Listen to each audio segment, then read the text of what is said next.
What's up guys, Ergor here again with the latest blog post about Last Epoch Season 2, Tombs of the Erased. This blog post went over the new Marksman skill Heartseeker, as well as the fairly extensive rework of the Sentinel class. This is the blog post I've personally been looking forward to, so let's jump straight into it.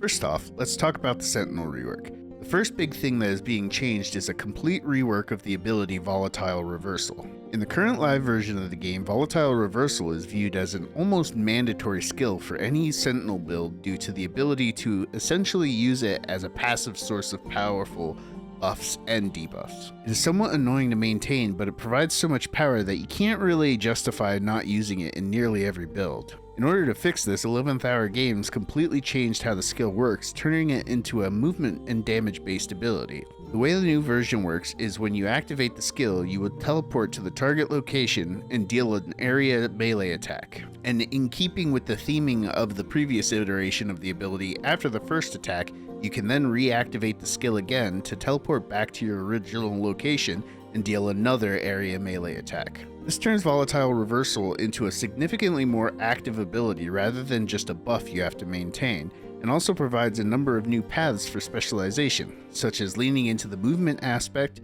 leaning into the melee aspect, or even adding a few different void spells on top of the rest of the effects that it already has. For those who did really enjoy the buffing aspect of the previous iteration, there are some small buffs that you can gain while staying between the two casts of the ability, which mostly seem to be defensively oriented. I'm pretty impressed with this change, as I never really used Volatile Reversal much myself just because I found the buff maintenance playstyle pretty lame. But I think this will be a much more interesting skill to figure out how to incorporate into various other builds. Next up for the Sentinel rework is the rework of Sigils of Hope into Symbols of Hope. Apparently the name change is due to a future mechanic of some sort that they are currently developing that uses the sigil nomenclature, so they decided to take this rework as an opportunity to change the name early and avoid confusion later. As for the actual mechanical changes for the skill, it will now baseline give you a symbol every 2 seconds up to 3 total symbols, instead of having to either manually cast it or invest a decent number of skill points into being able to automate the generation of sigils in the past. When you activate the ability, you generate 100 ward and take 5% less damage per symbol for 3 seconds and lose all symbols. This is mostly a nice little quality of life update to the skill so that it just generally less annoying to use, but should still fit well into most builds that it would have been used in the past. Those two skills were the only major reworks for Sentinel, but 22 out of the Sentinel's 26 skills have gotten changes. We won't know all of these changes until the patch notes are released on the 11th, but here are some of the highlights for me from the blog post. Shield throw is having its cooldown removed and instead being made so you can't throw it until the shield returns.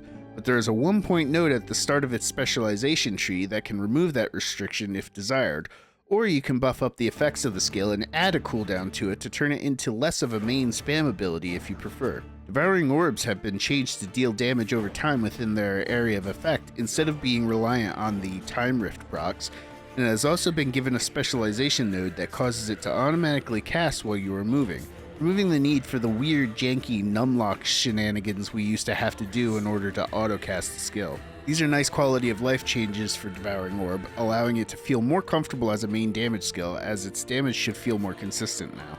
Multi-Strike is getting some hitbox improvements which will make it feel more consistent too, and it's also being given a node that allows the extra attacks to hit the same target as the main attack, turning it into a fairly effective single target skill, which is pretty cool. I always liked the look of Multi-Strike, but was kind of disappointed that it was mostly only good as an AoE ability. In addition to the above skill changes, there were also a number of passive changes to all of the Sentinel passive trees as well. Most of them, like the skills, won't be available for us to see until the patch notes are released, but there was quite a few shown in the blog post as a teaser. Here are some of the highlights that I felt looked interesting from the blog post. Forge Master's Might is a new capstone passive at the far end of the Forge Guard's tree that will allow you to equip a shield with a two-handed weapon, while giving some small penalties to damage and attack speed to compensate, as well as making haste give you block chance instead of movement speed. This sounds like a pretty cool and unique passive, and it will be able to leverage a lot of the various passives in the Forge Guard tree that benefit either a two-handed weapon or a shield. I'm pretty excited to give this one a try, and I think it's going to create some interesting interactions with uniques and such as well. The other new passive I find to be interesting is the Abyssal Fluctuation node for the Void Knight tree. which with 5 points invested converts 50% of all elemental damage you take into void damage, and it also reduces all void damage that you take by 20%.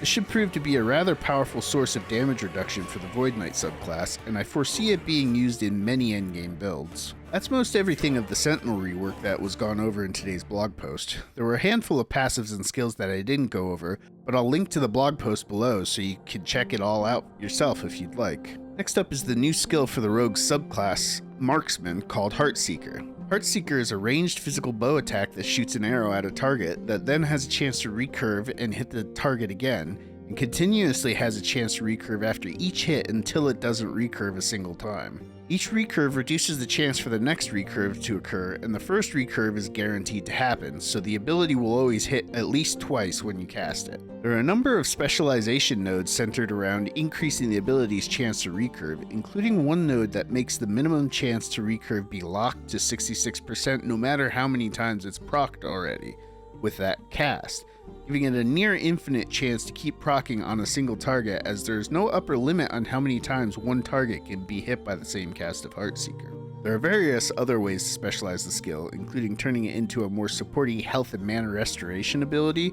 or even turning it into a more potent cooldown based ability, or even fully converting its damage from physical to cold or fire. I think Heartseeker sounds pretty cool. I haven't played much Marksman yet myself, but I can see a lot of different ways that you could build around it to make it fun and powerful. I especially think the infinite recurve mechanic could lead to some really fun and funny boss kills when getting really lucky sometimes. So that's it for today's blog post on the Sentinel rework and the Heartseeker skill.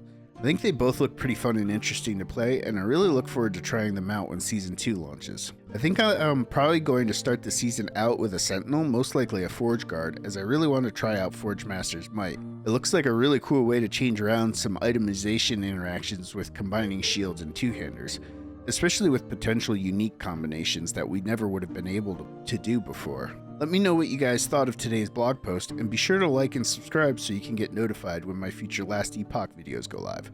I'll be covering the next 2 blog posts coming out over the next few days, as well as diving into the patch notes once they're released on the 11th.